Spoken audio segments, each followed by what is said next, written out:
Okay, so it's recording right now, I guess.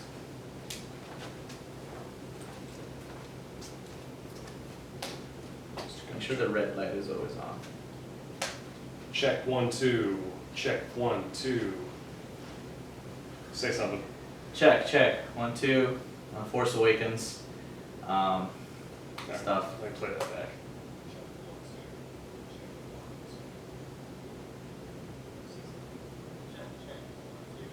Yeah, that's a much better setting. All right. I can always mess around with the audio in post and make it louder and all that.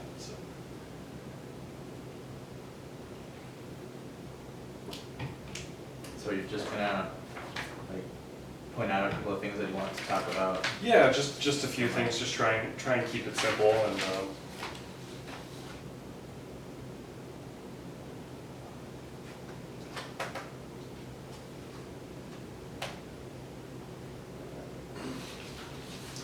Welcome everyone to the Phoenix Report. I'm Jack Connor. This is going to be a very special episode of it. I am here, and he's here with me in my kitchen, face to face. And, I would say the studio, but I don't really have a studio. It's just me and the microphone. We are here as we record this. It is Tuesday, December 15th, 2015. 2 days before the release of Star Wars: The Force Awakens. I wanted to do this. We're kind of messing with the format a little bit. As we record this, we obviously it's 2 or 3 days before the movie comes out. We haven't seen it yet.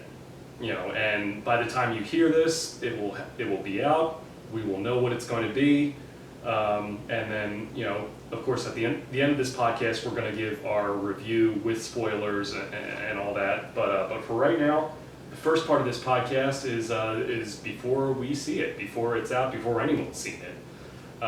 So this is going to be an interesting episode for sure. We're kind of playing around with the format, like I said.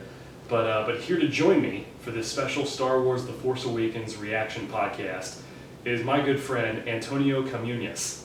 Hey guys, how are you? Yeah, very cool. Now, Antonio is a director, and he's actually directed me in a couple short films that I've been in over at Full Sail University, Interviews at the Imperial, and Split Decision. He is a Full Sail grad, really awesome up and coming filmmaker, and also a musician as well. You're a drummer. Yeah. And we can't forget BB-8, right? Yes. Right, BB-8 has joined us. There is actually a slight audio, or I guess a video visual, component to this. Are we taking video right now? Or? Yeah, we're on film right now, I guess. Gotcha. So a couple things are clear about this podcast. A, I clearly have a face for an audio medium, so I'm sorry about that, but. No, but this is great. This is sort of a different dimension to it. Of course, Antonio being our director, we have to get a little bit of a film vibe. Yeah, we definitely migrated from the couch area. I was like, as soon as I got in here, it was like, looks like we have better lighting at the kitchen. So it does a little bit. For those of you seeing this, we're like kind of standing in my kitchen. It looks like we're about to film a cooking show or something like that. That's not what we're going to do. We're here to talk Star Wars. We're here to talk all things Star Wars. First thing that came to mind, do you remember how you felt when they announced that this was going to happen back in 2012, when they announced that Disney had bought the rights, they had acquired Lucasfilm, and that they were going to make not only episodes 7, 8, and 9, but a ton of other spin-off movies as well. What were your thoughts on that? I think I actually remember exactly where I was. I believe I was working at the time. I was back at the mall in Puerto Rico, and I think it was probably like on social media or Facebook or Twitter, maybe even the newspaper. It was 2012. We were still getting like printed press.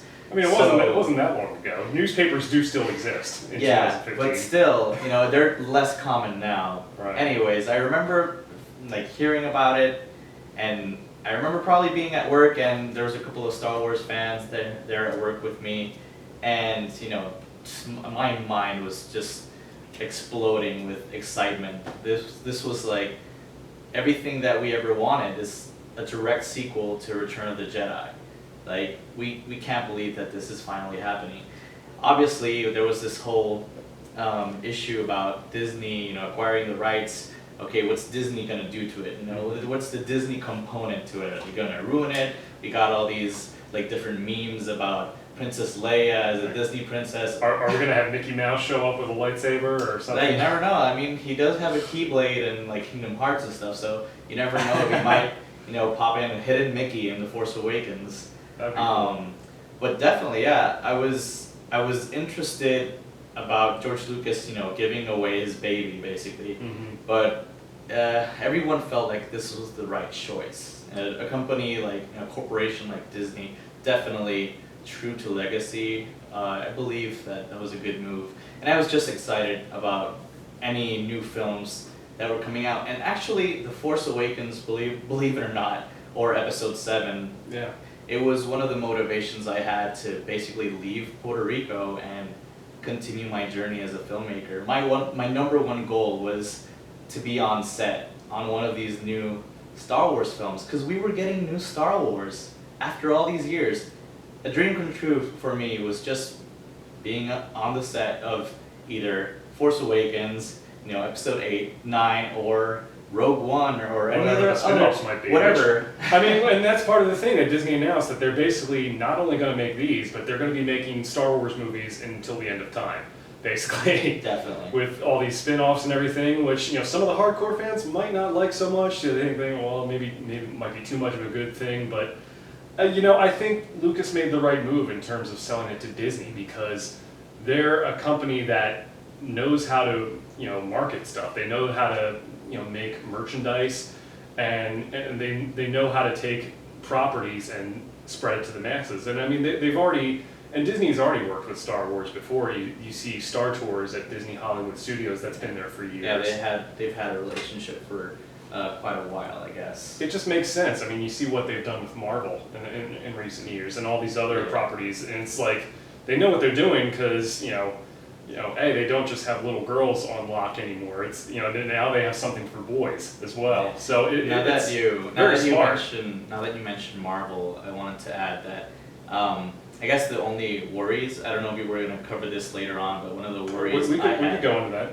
One of the worries I had, now that you mentioned Marvel, is like obviously there was hype once Marvel movies started to come to the theaters. We got Iron Man and we got Captain America and all these great films, and Avengers came out and it was a big success. But right now, like Age of Ultron came out, and I believe the hype just died out fairly quickly, and I don't believe like the general audience is as interested in these Marvel films as they were, like before the first Avengers. Like it could be that people are, they're just getting bored. It's like a cycle. People will eventually get bored of these comic book movies. I mean, it's one of those things where, of course, it's not going to be the same as it was with the first movie coming out, because no one had ever seen anything like Avengers before. Yeah. Now it's there, and I don't think people are getting tired of it. I'm certainly not getting tired of it. I don't know if it's less impressed, or just, if it's... Well, it's less of a surprise, It's more of the same. Maybe it's the same like visual look. I've had some filmmaker friends saying that, they just don't like Marvel movies because they basically all look the same. I don't have that same opinion all the time, because I believe Guardians of the Galaxy was very different. Well, plus there's a question of continuity there. Yeah.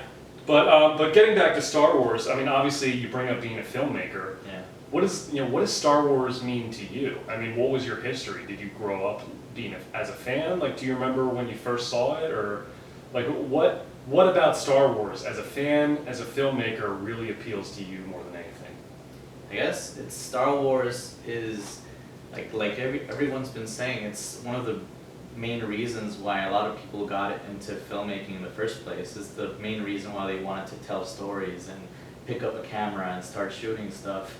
It's just Star Wars is a very universal story, and obviously George Lucas had a lot of background with this, and he crafted a very well-told classic story that literally everyone can identify with.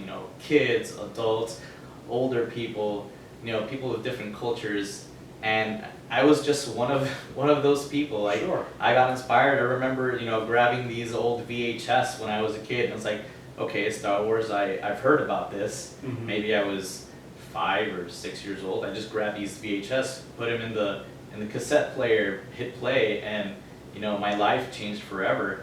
And even till this day, you know, I remember when the special editions came out, everyone was excited about that. Yeah. I still have my Luke Skywalker lightsaber from the Return of the Jedi special edition back in like 1996, maybe. It was 97, I remember that. 97. I remember going to see them in the theaters, and I mean, you know, I don't think I really got into it until I was around like 10 or 11, but I always kind of knew about it because my cousin Rick was into it, and I actually wanted to have him on the podcast tonight, but he's been a little busy lately. But like, you know, he kind of introduced me to it as a little kid, and I was always curious about that. I'm like, wait a minute, they're humans, but where's Earth? They're not on Earth? Like, I couldn't wrap my mind around it for a little bit. It's a galaxy far, far away, man. Like, how was that a long time ago? It looks futuristic. Like, you know, but it was, when I looked at it more of like a fairy tale, then I started to get into it. This mythology, yeah. And then, of course, the special editions and everything. And so, yeah, I mean, I've been hooked ever since. It's no question. It's just, it has all the elements of great storytelling. It has a strong character. It's very much, you know, like a fairy tale in space. But it has like those core archetypes and there's a lot of complexity to it. And I guess as a filmmaker, to answer the last part of the question, is even J.J. Abrams, like in recent press conferences, he's always talking about how many things, you know, Star Wars: A New Hope got right. Like I can imagine it to be compared to maybe the Beatles. You know, right. The Beatles just came out and changed everything. You know, out of Hamburg, Germany, and like the invasion. They were perfect. They